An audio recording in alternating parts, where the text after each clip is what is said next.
Mesdames, Messieurs, bonjour et bienvenue dans ce 13h au Bénin. Voici le sommaire, campagne de traitement de masse de la bilharziose et les vers intestinaux. C'est du 5 au 7 mai 2025 et c'est le ministère de la Santé avec l'appui des ministères des enseignements primaires et secondaires qui organise cette campagne de distribution de médicaments aux enfants dans les écoles et les communautés. Vous en saurez davantage avec Dr Ndeye Marie Bassabi Aladji dans ce 13h au Bénin. Ensuite, cérémonie de commémoration de la Journée mondiale de la liberté de la presse. L'événement a rassemblé les acteurs de l'univers des médias et a offert aux participants l'occasion d'évoquer le thème de cette journée, l'épineuse question de la liberté de la presse, mais aussi les difficultés qui marquent la profession de journaliste. Et puis enfin, les épreuves pratiques du certificat d'études primaires, session de 2025, sont désormais connues. Les candidats composeront en couture et pour ce qui concerne l'épreuve d'éducation artistique et en course de vitesse et grimper pour les épreuves en éducation physique et sportive. Voilà pour le sommaire de cette édition. À nouveau, bonjour et bienvenue si vous nous rejoignez dans ce 13h au Bénin par le Santé. Le ministère de la Santé, avec l'appui des ministères des enseignements primaires et secondaires, organise du 5 au 7 mai 2025 une campagne de traitement de masse de la bilharziose et les vers intestinaux. Cette campagne prend en compte tous les départements du Bénin, sauf celui du littoral, et consiste à la distribution de médicaments aux enfants dans les écoles, mais aussi les communautés. Suivez ici Dr Ndeye Marie Bassabi Aladji, médecin de santé publique au programme national de lutte contre les maladies transmissibles. Pour en savoir davantage, elle intervient sur des propos recueillis par Estetofa. C'est un traitement qui se fait chaque année et nous sommes en train de faire à partir du 5 au 7 mai l'édition de 2025. Donc c'est pour permettre aux enfants de se prévenir contre ces deux maladies qui ont des conséquences très graves sur leur développement. Cette tranche d'âge de 5 à 14 ans, parce que c'est les enfants qui sont les plus atteints par ces maladies-là. C'est des maladies souvent dues à l'hygiène et au baignade dans les eaux douces, surtout pour la bilharziose. Donc nous traitons ces enfants-là pour les prévenir contre ces maladies-là, afin qu'elles ne fassent pas les maladies. Et c'est tranche d'âge parce que c'est les plus atteintes et parce que aussi au niveau du Bénin, le niveau scolaire, nous sommes à 75% du taux de scolarisation. Et l'OMS préconise pour ces pays qui ont 75% de taux de scolarisation de faire une campagne ciblée dans les écoles. Et donc c'est une stratégie scolaire pour les enfants qui sont dans les écoles et une stratégie communautaire pour les enfants non inscrits. Cette campagne se mène avec le ministère des enseignements primaires et le ministère des enseignements secondaires parce que les enfants de 5 à 14 ans se retrouvent aussi bien à l'école qu'au collège. Et c'est en concertation avec ces deux ministères que nous choisissons les dates chaque année pour ne pas perturber le calendrier scolaire ou les activités scolaires. Et puis on va suivre à nouveau Dr Ndeye Marie Bassabi Aladji. Elle a donc saisi l'occasion pour adresser un message à l'endroit des différents acteurs impliqués dans cette campagne. On l'écoute. Merci, chers parents d'élèves, chers mères d'enfants, chers chefs ménage, chers enseignants. Laissez traiter les enfants de 5 à 14 ans contre la bilharziose et les vers intestinaux pour favoriser une bonne croissance, un développement intellectuel, un rendement scolaire et la rentabilité des investissements des parents sur leur avenir. Tous unis, luttons contre les maladies tropicales négligées. La haute autorité de l'audiovisuel de la communication a organisé à son siège à Cotonou une cérémonie de commémoration de la Journée mondiale de la liberté de la presse. Et puis l'événement a rassemblé les acteurs de l'univers des médias et qui a offert aussi aux participants l'occasion d'évoquer le thème de cette journée, l'épineuse question de la liberté de la presse, mais aussi les difficultés qui marquent la profession de journaliste. Les précisions avec Hugues Vigny. Professionnels des médias, responsables d'organes, dirigeants d'institutions faîtières et d'institutions de régulation. Dans ce jardin de la haute autorité de l'audiovisuel et de la communication, La presse est représentée à tous les étages.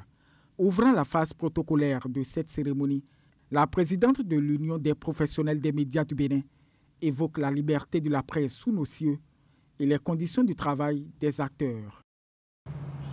La liberté de la presse au Bénin connaît aujourd'hui des fragilités. Pression de diverses sortes, autocensure grandissante. Beaucoup d'entre nous, acteurs de médias, vivent dans une précarité inquiétante. Salaire dérisoire, absence de contrat de travail formel, défaut de couverture sociale. Cette allocution aux allures de cri de cœur est suivie de celle du président du Conseil national du patronat de la presse et de l'audiovisuel, essentiellement articulée autour du thème de la Journée mondiale de la presse, l'impact de l'intelligence artificielle sur la liberté de la presse et des médias. Le thème de cette année interpelle les acteurs directs des médias que nous sommes, parce qu'il est primordial d'interroger nos sources d'information comme nos pratiques professionnelles, éthiques, déontologiques et managériales. Prenant la parole à son tour, le président de la ARC insiste sur l'importance d'assainir le secteur des médias. Ce n'est pas l'intelligence artificielle qui est le problème de beaucoup de nos pays. C'est la démocratie artificielle. Nous ne sommes pas des justiciers, nous sommes des régulateurs. Nous allons réguler. Il réitère en outre sa promesse de débloquer l'aide de l'État à la presse, même s'il se heurte à un obstacle. Vous savez, c'est dans la même cagnotte que des télévisions, des radios, des journaux, actuellement, ont des contrats. L'aide sera débloquée, vous en faites pas, mais on m'a demandé si je veux qu'on bloque d'abord les contrats des journaux. J'ai dit, je veux les deux. Bon, nous aurons les deux, mais pour le moment, il y a un qui viendra avant l'autre. S'en est suivi la présentation officielle de la nouvelle plateforme numérique de la ARC. La cérémonie s'est achevée par un partage de repas. Et puis au thème de l'événement, notre équipe a recueilli sur place l'avis de quelques professionnels des médias sur cette initiative de la HAC, mais aussi la liberté de la presse au Bénin. Voici un extrait de leurs propos. Ça fait plus d'une dizaine d'années que je suis dans la presse. C'est la première fois que j'assiste à une célébration pareille. Et je pense que c'est bon pour le moral. Quand votre fêtière profite de l'occasion d'une journée comme ça pour vous réunir autour d'un plat surtout, je pense que ça fait bonne impression. Ça donne une force, ça donne envie de continuer parce que la fêtière ne nous a pas oubliés. C'est vrai qu'on n'est pas les premiers au monde, mais on n'est pas non plus les derniers. On a traversé juste une mauvaise période et je pense que la raison principale était autour du code du numérique qui était comme une âme, un épée de Damoclès qui planait, l'épée de Damoclès qui a plané sur la tête des journalistes pendant une bonne période. C'était difficile d'exercer le métier. Voilà, ça a certainement pesé dans la balance en matière de classement de RSF. Mais ce n'est pas la fin du monde. On va se remettre davantage au travail. Je pense que les dirigeants ont vu le classement. Ils vont certainement prendre conscience. Mes impressions sont bonnes parce que ça fait un moment que nous avons eu cet événement. Puisque d'habitude, sur les mandatures passées de la HAC, régulièrement, ça s'organisait et que les 3 mai, on se retrouvait avec l'instance de régulation des médias au Bénin, avec la fêtière des associations des professionnels des médias. Et ça fait un moment que cela se faisait, mais depuis un certain moment, ça s'est arrêté. Et c'est heureux qu'aujourd'hui, cette mandature de la HAC a voulu, comment on l'appelle, reprendre les bonnes habitudes. Donc ça, on est confiant, ça fait plaisir. La liberté de la presse au Bénin, c'est vrai que le Bénin a régressé. De 89e place, on est venu à la 92e place. C'est vrai que nous ne maîtrisons pas tous les contours de ce classement de Reporters sans frontières. Mais ce qui est vrai, c'est que nous avons régressé. Et c'est un peu dommage parce que le Bénin autrefois était mieux classé. Donc c'est au niveau des professionnels que nous allons voir qu'est-ce qui fait que le Bénin a régressé. Éducation à présent, les épreuves pratiques du certificat d'études primaires session 2025 sont désormais connues. Le tirage au sort des disciplines concernées a eu lieu vendredi dernier à Porte-Nouveau. Les candidats composeront en couture pour ce qui est de l'épreuve d'éducation artistique et en course de vitesse et grimper pour les épreuves en éducation physique et sportive. C'était en présence du ministre des enseignements maternels et primaires et plusieurs cadres du monde éducatif. Reportage. Course de vitesse et grimper pour l'épreuve d'éducation physique et sportive et couture pour l'épreuve d'éducation artistique. Voilà les matières optionnelles dans lesquelles composeront les candidats au certificat d'études primaires session de juin 2025.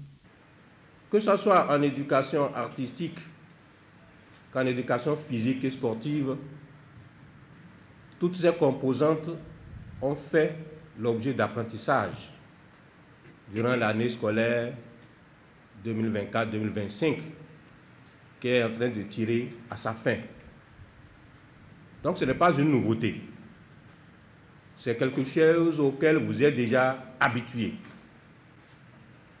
Puisqu'à l'emploi du temps, il est bien inscrit de plage horaire pour l'éducation artistique, également pour l'éducation physique et sportive. Le ministère et l'État béninois continuent de faire confiance à vos enseignants, comme quoi ils se sont acquittés dignement de leurs devoirs vis-à-vis de vous. Le grimper est une épreuve redoutée. Néanmoins, le ministre Salimane Karimou se veut rassurant et exhorte les enseignants en charge des classes d'examen à accompagner activement les candidats dans la préparation. Nous avions prévu que ce tirage au sort se fasse 1 mois avant l'examen.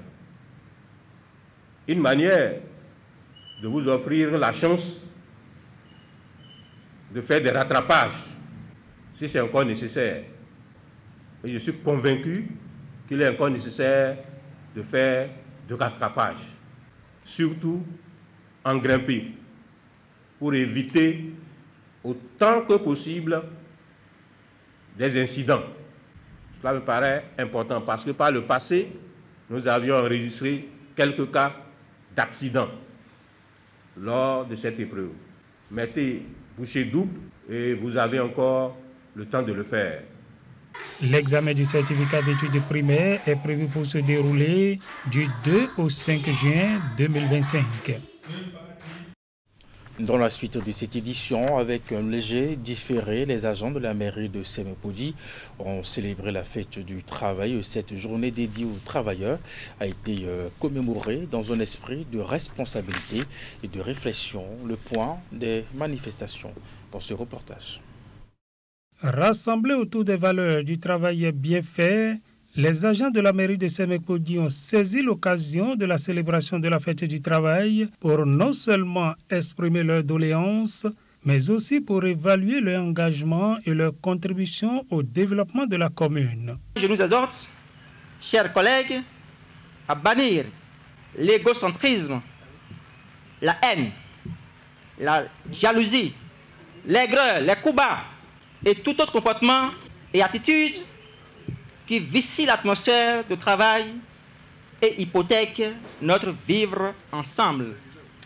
Les doléances importantes et utiles, il s'agit notamment de la passation du marché d'assurance maladie pour le personnel, l'achèvement sans délai de l'hôtel de ville afin d'offrir une meilleure condition de travail au personnel, la participation de la représentation syndicale au CODI, le paiement des moins perçus des années antérieures.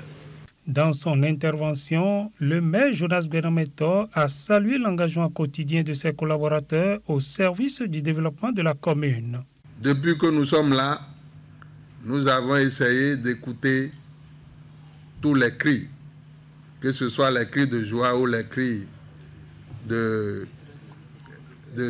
tristesse, nous écoutons. Et nous ne devons pas nous éloigner de vous.